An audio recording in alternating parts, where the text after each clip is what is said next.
Yehudah, welcome to the show. Thank you, sir. Thanks for having me. Appreciate it. So happy to have you here. I think a mutual friend and a guest on my podcast said that we need to connect. Yeah. Um, and she was like, you know what, Igal, like after listening to your podcast and hearing about what you do, like you need to connect with Yehudah. And so we connected. So thank you so much for being on and taking the time to add value to the Jewish men who are listening. Yeah. Thank you, sir. Thanks for having me. I'm really excited. Thank you. Cool. So on the pre-show, we talked about, you're a coach and you're coaching guys in Los Angeles. And tell us kind of like how you got into coaching, because weren't a coach until like kind of recently, right? You Yeah. decided to say like, this is what I need to do. This is why God put me on the earth. And so Yeah. tell us like where you came from and how you got into coaching. Yeah. I've been like silently coaching for years, but not like professionally. And I recently just launched my official coaching business all around the world and started within LA. So basically, my wife and I, we kind of, we got married very young, been married for over 17 years now. And being married so young, it was very challenging in so many ways. We didn't have much support. We both came from divorced families, and we didn't have that like, typical like, hey, here's how a man should contribute to his marriage. Here's how she can contribute to his marriage. We had it all over the place, and we were really on our own at a very young age.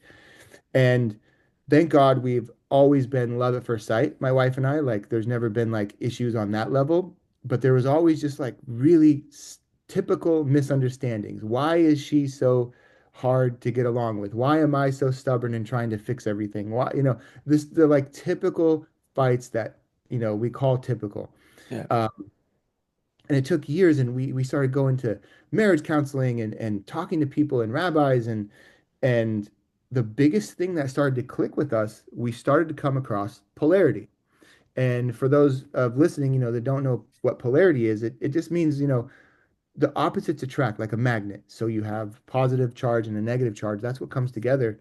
And when you relate that to a relationship, male and female roles, is that the more you understand about what it means to be in the masculine position and the masculine leader, let's call it, and the more she learns how to be in her femininity and free and, to be really embodied in her femininity, you actually become more attracted. So the more opposites that you actually become very close. Mm. Started investigating that heavily, and I started practicing it like daily with her. I took the initiative to do this, and well, she was always on board. She introduced me to it, but it's up to the man. And what I teach is to like take the initiative and do these things in your life and in the way you present yourself in the marriage. So an example would be like she's having a hard day. She's having just needing to be able to talk to you and connect with you because scientifically, women release a chemical. Everybody releases a chemical. It's called oxytocin. It's a bonding hormone. It's how people bond together. Women release it by communicating. We that by talking. And estrogen actually gets released by talking with women.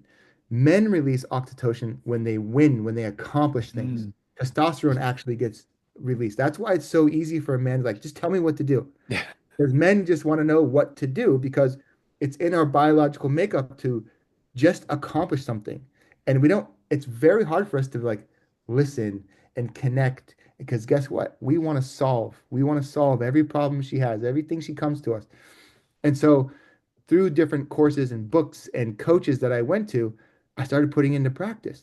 And instead of me saying, well, why don't you just not talk to your mom today? Why instead of me saying that, trying to fix the problem, because that's what a man would, I would tell you Of that, course. like, Yeah.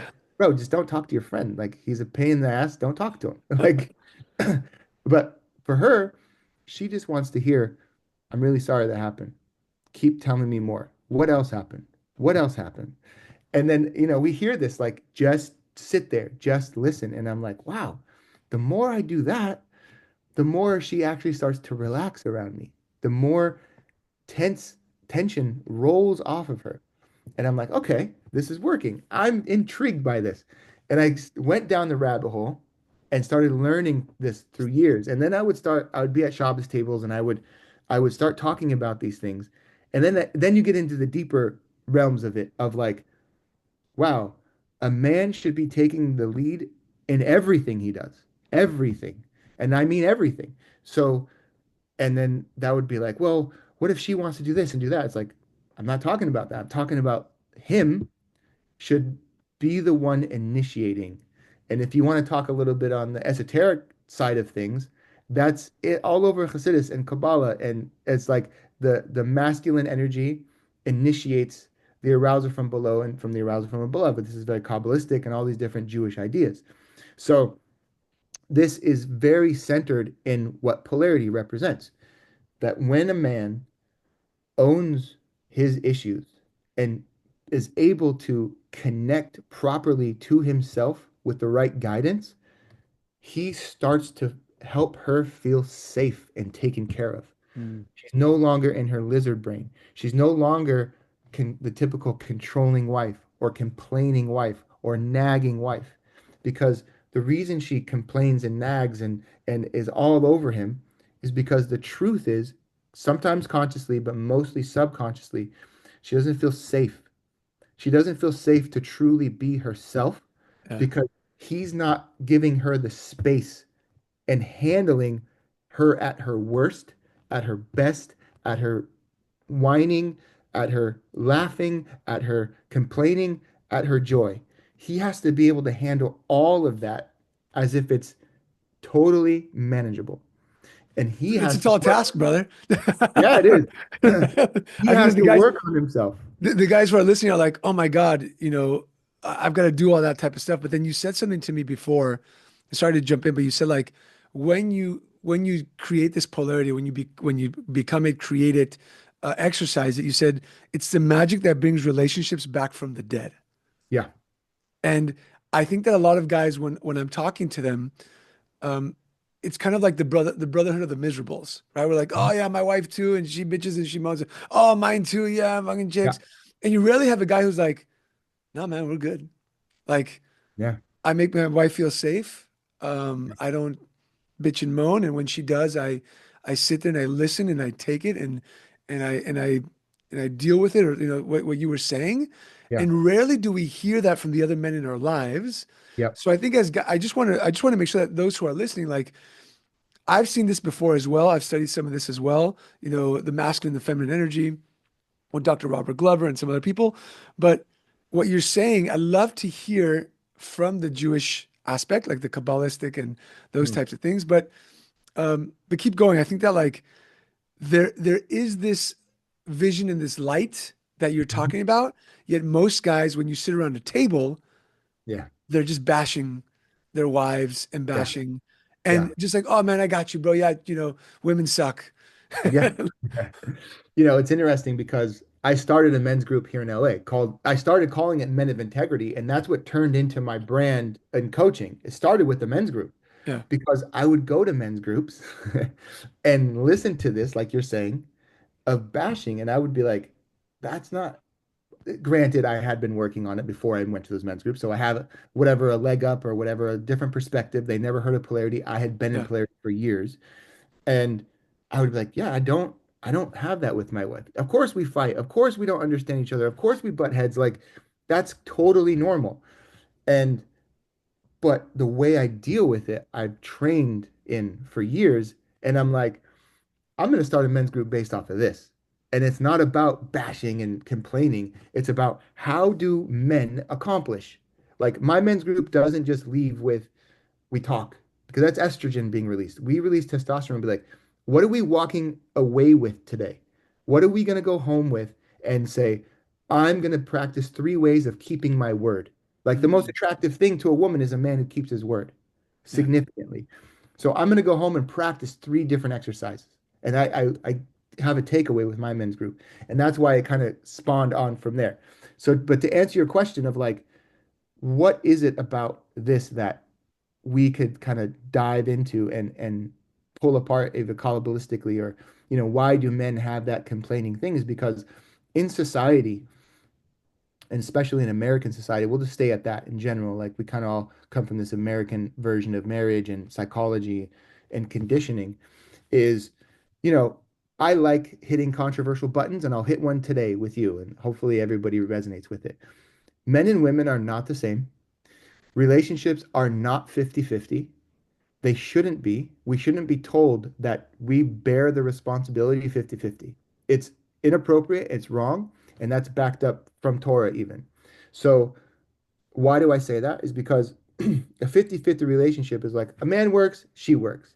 He takes care of the kids, she takes care of the kids. Some aspects of those things, sure, can have a healthy balance. Not against it. But the truth is, the man is the warrior archetype. Mm, The woman is the female is the goddess archetype. And what does that mean? What does that translate into? The warrior is the guy who has to go and face the tiger, get his spears sharpened, get the other guys together and fight a tiger. I don't need to sit here and explain that biologically, men's reflexes, our strengths, our muscles, our ability to run fast and hide is always and forever will be better and stronger than the woman. Forever. The ability to bring life into this world and nurture and educate and connect and build trust in the tribe biologically in the energy will always be superior to men through the women. Women will have that natural, nurturing, connective, life-giving energy always more than the men. Those are just facts. So we are not the same. And so when we get embodied in our natural roles of like, I am going to take the lead on my relationship. Men, the man needs to take the lead on this. It doesn't mean she doesn't have stuff to learn. She needs to learn what I teach the couples when I work with couples. She needs to learn to let him lead. hmm Because a lot of women need to let go and let him lead and trust that he's going to make mistakes. He's gonna mess up. He's gonna drop the ball. Let him. Don't go ahead. You were gonna say something. No, I was going to say that I learned years ago that the reason why women are becoming more masculine is because men aren't keeping their word. They're not drawing their swords when they're supposed to go fight and do what they need to do. Yep. And we're becoming more feminine. And so automatically that polarity needs to happen, but it switches, it's opposite. Bingo. And that's what destroys the relationship. That's the marriage killer. This is Yeah. this. So going correctly into your proper roles is what re-enlivens marriage, and it's very difficult at first. Once you crack a certain code with each other, like I have clients texting me and they go like, "So I have this exercise, right? It's called clearing the glass or clearing the table, and the glass gets slipped on it. You have to book time, and the man needs to take the lead. I'm gonna book time with you, 8 o'clock on Thursday, right? And I'm going to spend maybe a minute. Some people get really uncomfortable with this. A minute, just eye contact. No words, just looking at each other. What that does is sometimes it makes it awkward, sometimes it lets the layers melt off. Then you say three things that you admire about her, and then she says three things that she admires about you. Not like your hair looked good or your makeup looked good. If you need to say that, gesund, do your thing.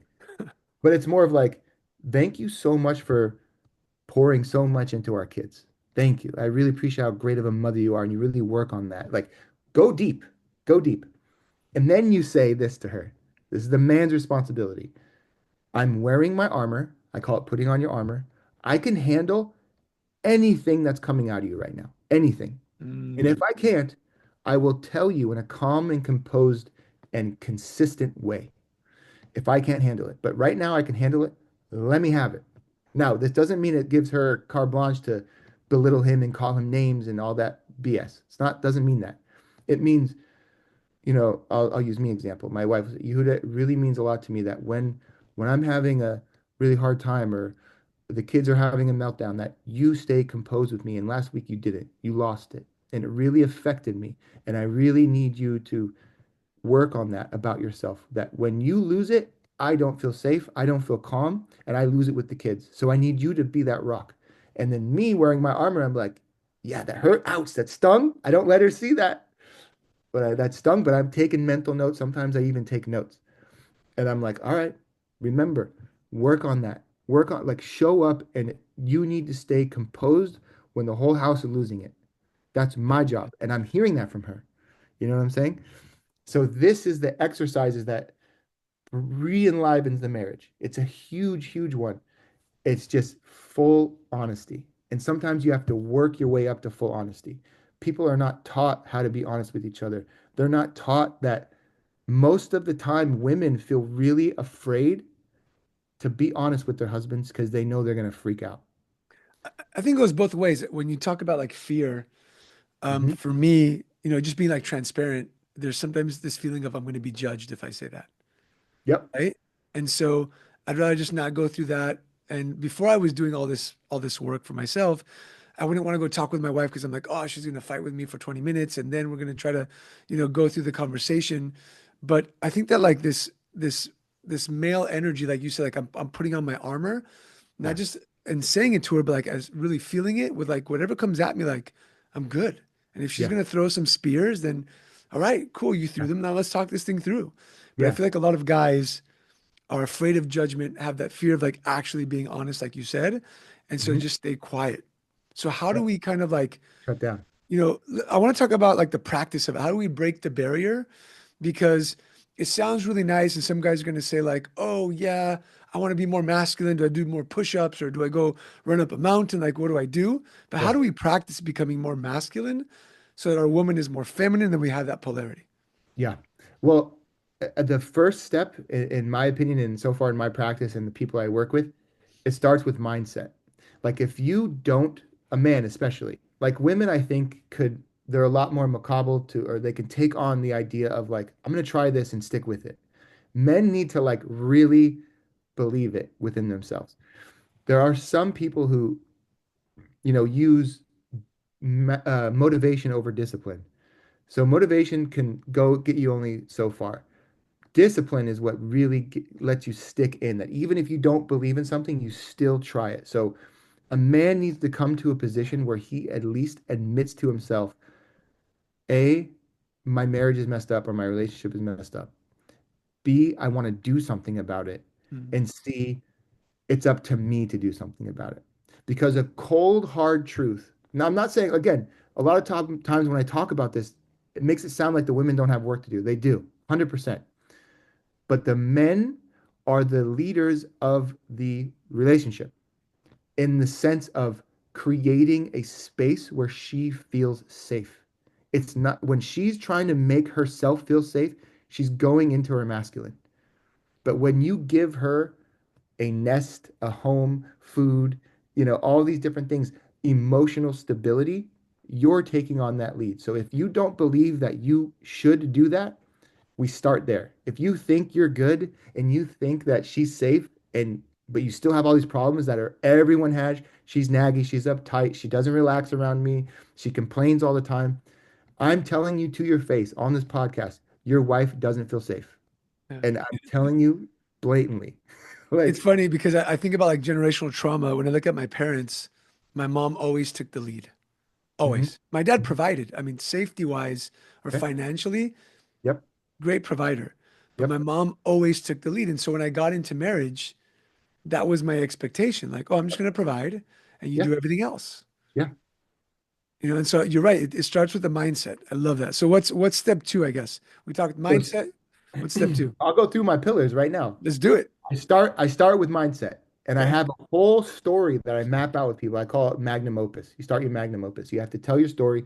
You have certain affirmations that I go through with you. And by the way, little secret, when you work on these things inside your relationship, they explode outside, meaning like your business gets better, your inner communication gets better, your confidence gets better, closing deals gets better, all these different things. Anyway, so then you go into keeping your word. Are you a man who keeps their word? And then I go into these pillars of like exercises of how does a man keep a word to himself and to others. And then I break it down. I don't want to give away all my secrets, but it's significantly breaking down of like the most attractive thing to a woman is a man who keeps his word because guess what that shows her? That shows her that you are consistently showing up and providing a place where she can feel settled more and more and more. So if the question is, how does a man help his wife feel more in his feminine? It's by showing her how you're gonna do this. Like I had a text from a client yesterday. He had this text message between him and his accountant or whatever. And he showed me a screenshot of the thread. It was the accountant, him and his wife. Okay. The accountant was getting all antsy and complicated. And he stepped in and says, this is what we're doing. This is what we're fixing. This is what we're handling. We're going to book the call on Thursday. And the next text that came in from her and said, thank you so much for handling that. Thank you for handling that. I feel like I didn't have to worry about it. Mm, Then he texted me that picture with the text of, my wife has never said that to me in 12 years of marriage. Thank you so much for like teaching us these little exercises. Because that little bit where the man is stepping in and handling it goes a long way for her in the sense of ways that is tangible and stuff that they don't even realize. It's yeah. breaking down generational traumas like that we're taught that he's like, oh, I don't have to worry about that. Whew. She can just start to breathe because you're showing up and handling it. So let me stir the pot a little bit, Yehuda, because I want to ask questions that I think that the audience would ask and myself as well. Please. It sounds like we've got to take care of it all, right? Mhm. Mhm. And so sometimes I feel like guys are saying, oh, but I'm working, and maybe she's not. Some wives don't work and some do. Depends. And like I'm at work and making decisions all day long, and I just want to get home to have peace, and I don't want to have to like make decisions, and I just want to like get home to a clean home, and the kids are okay. And why do I have to take on this burden and even more, and her safety? And so how do you answer that question of it's not all about you, but it is essentially, right? Keeping her Yeah. safe. Yeah. I give a little tough love. I do. Because I start with this idea of there is no one that is responsible for you but you. No one. She's not responsible for your emotions. She's not responsible for your temper, your joy. If you don't have yourself first, you will not be able to provide for anybody properly. You Mm, can look, obviously, there's tons of successful people that have dysfunctional marriages. I'm not talking about like you can't make $1 million and still fight with your wife every day. It's not about that.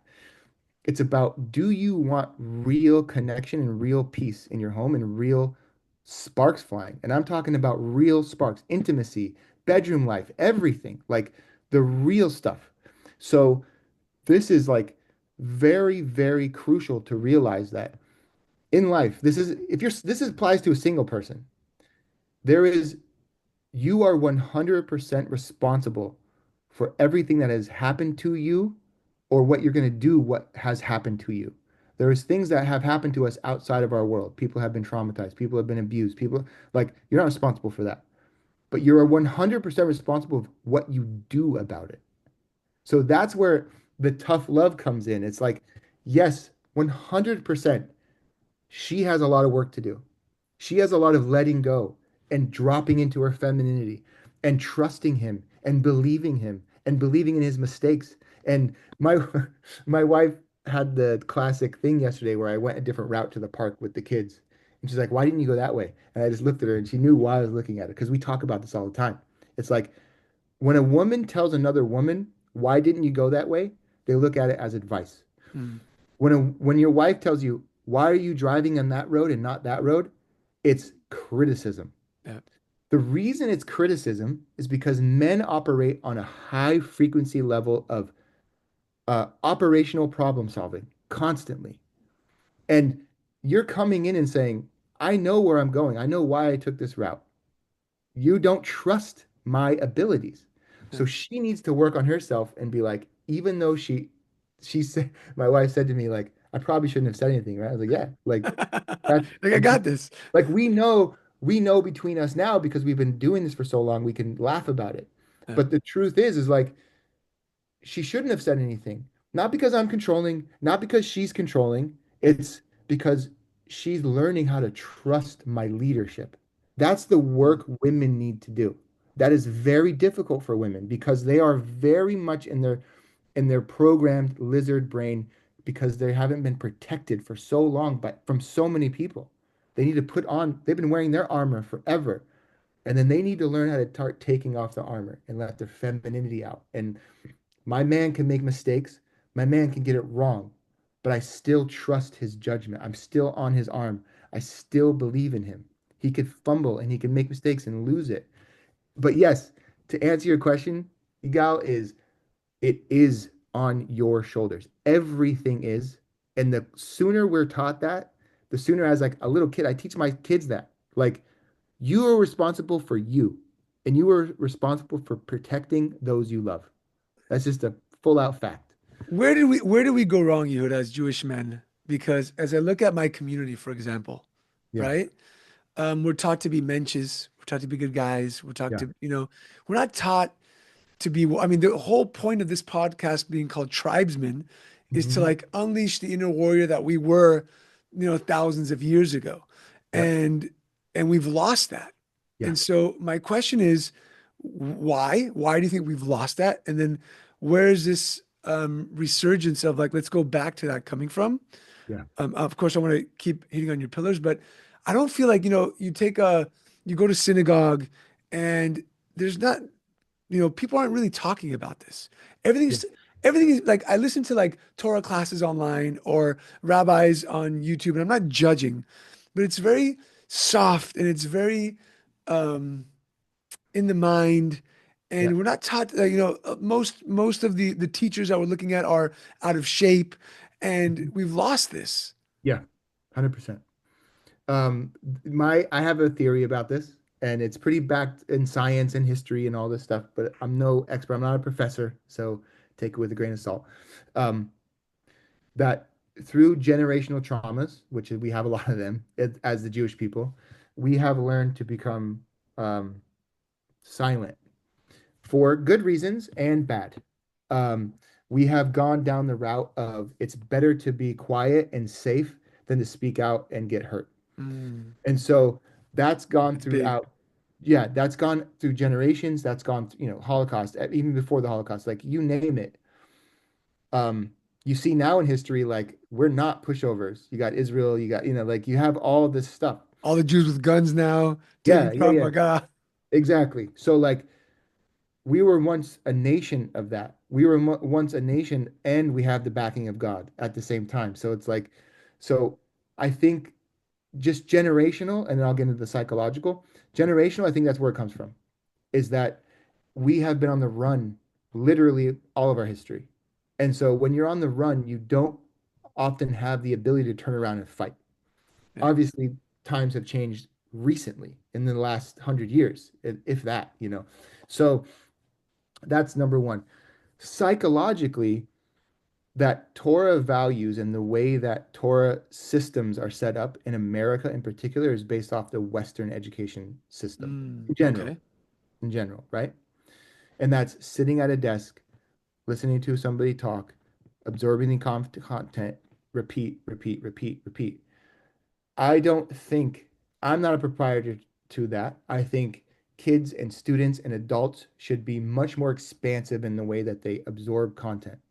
So we've been kind of conditioned to say, just sit and learn and don't question things and come out the other end, right? That's just the American school system, a big part of the yeshiva school system, and it's just westernized. I just call it westernized, right? Yeah. So psychologically, you start to develop these kids and these adults who become yes men or yes women, Mm, and they don't they don't question things. And if you don't have the ability to be disagreeable, there's a big difference between aggressive. We have all met an aggressive person who's disagreeable, yeah. and we've also met a composed person who's disagreeable. When you become disagreeable, this is the proper channel of masculinity because men are supposed to be disagreeable because that's what protects the tribe. Mm, It's like, wait, I don't agree with that person we're letting in. We need to vet them better. Who is that person, So it's psychologically we've been conditioned to follow a path of being passive, passive men, passive thinking. We don't want to make waves. We don't want to fight with our wife, so we'll just agree with her. yeah. Even though we shouldn't agree with her. We need to speak up. I don't agree with what you said here. You know, we're not trained to say, I don't agree with you, but here's how I'm going to stay composed as I talk to you. Mm, So that I think is what happened. There's lots of layers to that. There's lots and lots of psychological layers and behavioral layers and Americanized layers. And so that could be its own podcast probably. But um, I think it's generational and psychological that we have become passive. And it goes without saying, I mean, I don't want to get too political or anything here, but It's all good. we are always and have been too kind to all of our enemies in every Mm, sense of the word. yeah, I And agree. it's also the internal enemy. The Yeah, internal enemy is this voice of like, don't be a bother, don't be a fuss, don't be, I'll just ignore my needs. My needs are like, she can't talk to me that way. I should control my anger better. Like those are your internal needs of like, I want to learn how to stay composed. I want to learn how to stay strong.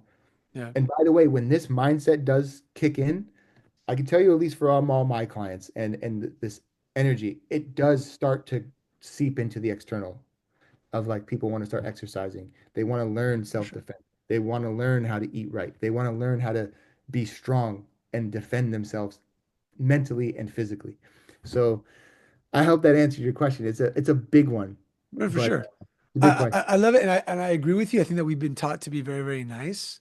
Yep. I think Jordan Peterson has a great saying, like, a real man needs to be dangerous, but be able to Yeah. like use it when it's necessary, and then control it when it's The, not being the, used. the capability to be dangerous, but under Exactly. control. Have it under control.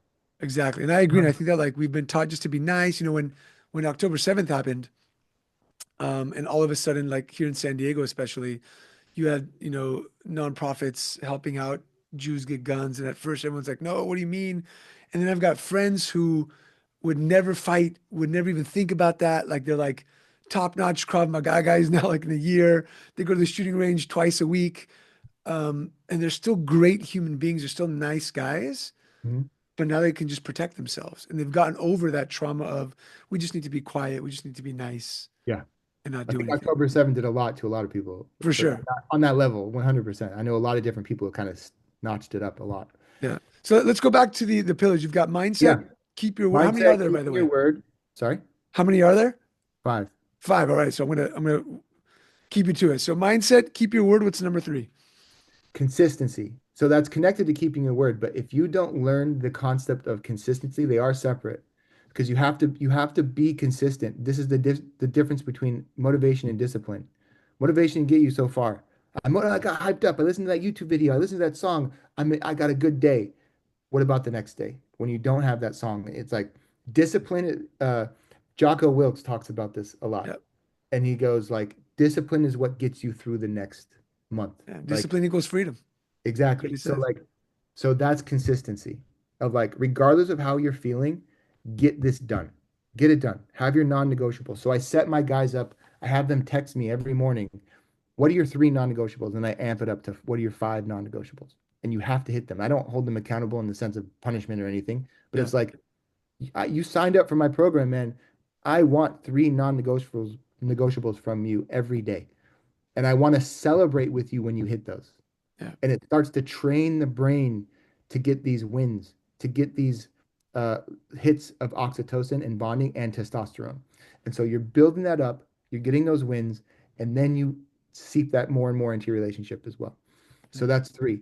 Four is what I said, and it's my favorite one, is the learning how to build your armor as a man, learning how to put on your armor and and by the way, there's like a it's like 5.5 levels.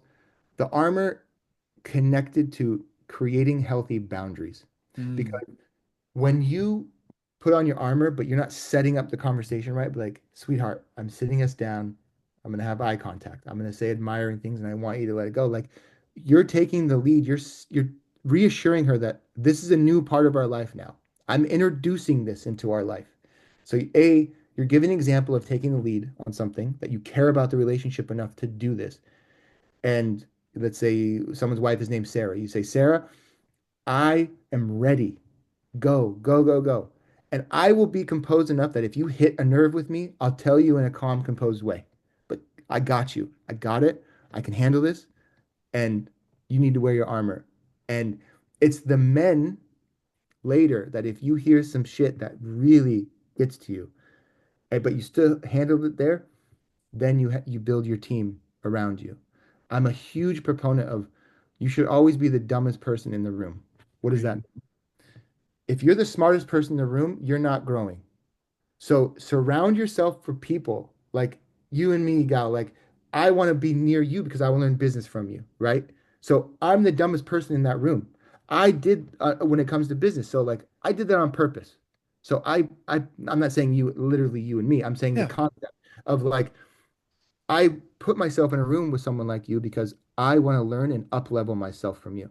If you keep putting yourself in the smartest person in the dumbest room, you're doing yourself a disservice. So handle the boundaries, make clear boundaries, and put on your armor. And the fifth one is pretty logical but important because you have the discipline and you have the keeping your word, you have the boundaries, you have the armor. But if you don't take massive action, Mm. that's number five. The massive action. And I don't say like, oh, act on it. No, massive action. I put that word in front of it for on purpose because the massive action is what brings you into results.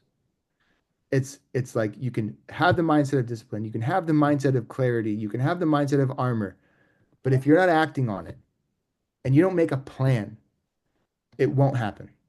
And that's still on your shoulders to take Yeah. that massive action. So that's those are my pillars. Love it. So mindset, keep your word, consistency, build your armor and your boundaries, and then massive action. I think that are five incredible pillars. I think that as men, even like the order that you put it in, right? Like the mindset, keep your word, consistency, build the armor. I've improved my relationship with all of these. And I Yeah. think it's so important for us as men to do the work, especially as you said about like the generational trauma. Um, you know, we used to be feared tribes. Yep. We used to be feared way back in the day. And I think obviously October 7th has, like you said, flipped the switch for a lot of us. Hmm. And I think that the work that you're doing is incredibly important for men to reinvigorate themselves in their marriages. Yes.